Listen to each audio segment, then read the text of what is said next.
844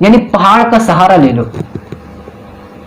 یہ آواز مدینہ شریف کے مسجد نبوی کے منبر میں آپ فرما رہے ہیں. یہ الفاظ آپ کہہ رہے ہیں لوگوں کے سامنے, مدینے کے لوگ جمع ہیں, اور آپ کہہ رہے ہیں یا ساریہ الجبل.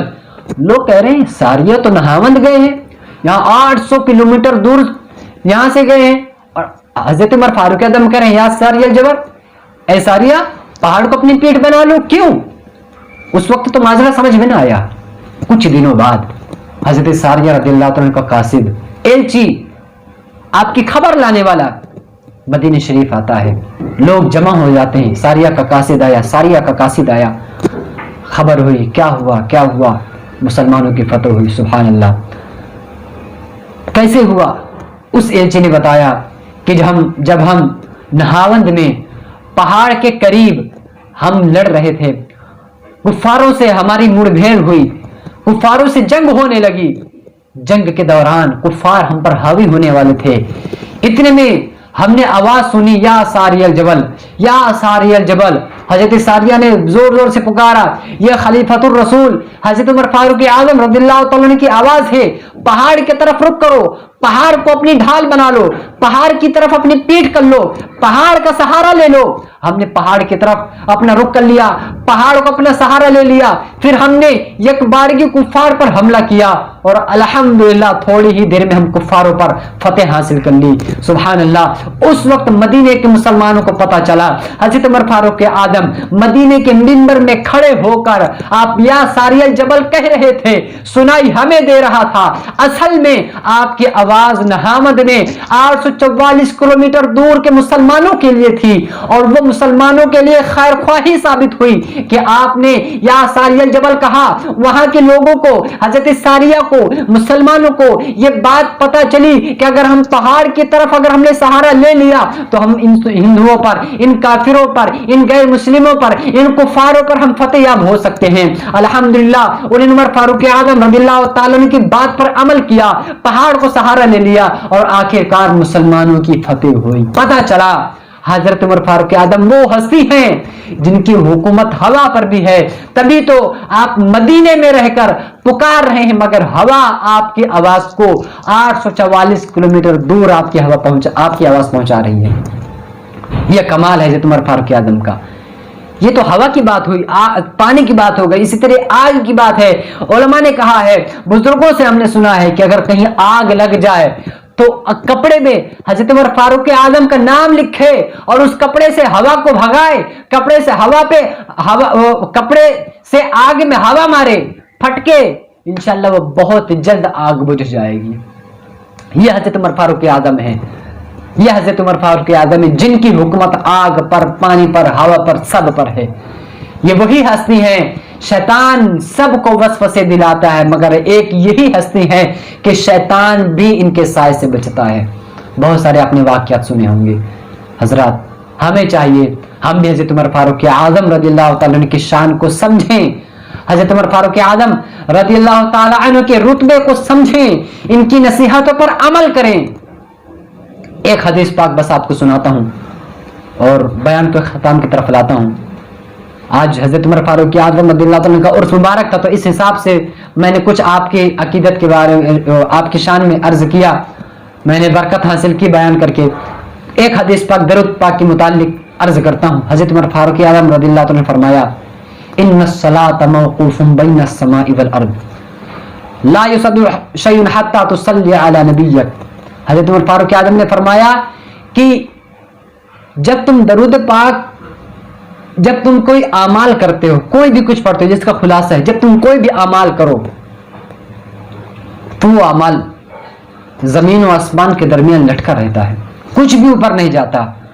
حتی تصلی علی نبیک, یہاں تک کہ حضور علیہ الصلوۃ والسلام پر درود شریف نہ پڑھ دیا جائے. جب حضور پر درود شریف پڑھا جاتا ہے تو عمل مقبول ہوتا ہے. تو ہمیں چاہیے ہم بھی کوئی بھی عمل کریں, کوئی بھی ذکر خیر کریں, سب سے پہلے درود شریف پڑھیں. نماز کے بعد تسبیح فاطمہ پڑھتے ہیں, اول و آخر درود شریف پڑھیں. کوئی نماز پڑھتے ہیں, نماز سے پہلے درود شریف پڑھیں, نماز ختم کرنے کے بعد درود شریف پڑھیں. کوئی بھی عمل کریں سب سے پہلے درود شریف پڑھیں, اور بعد میں بھی عمل ختم کرنے کے بعد بھی درود شریف پڑھیں.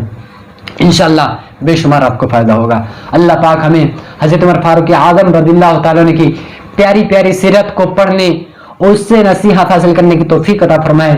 ان کی برکتوں سے ہمیں مالا مال فرمائے. آج حضرت عمر فاروق اعظم رضی اللہ عنہ کا عرس مبارک ہے. آپ سب کو حضرت عمر فاروق اعظم رضی اللہ عنہ کا خوب خوب عرس مبارک ہو. اللہ پاک ہمیں خوب خوب ان کی برکتوں سے مالا مال فرمائے. ان کے عدل و انصاف کا اللہ پاک ہمیں بھی صدقہ عطا فرمائے. ہمیں بھی اپنے گھر والوں پر، اپنی بھائی بہنوں پر، اپنے ماں باپ پر، اپنے اولاد پر، سب پر انصاف کے ساتھ زندگی گزارنے کی توفیق عطا فرمائے. اللہ پاک ہمیں دونوں جہانی بھلائی نصیب فرمائے. السلام علیکم ورحمۃ اللہ وبرکاتہ.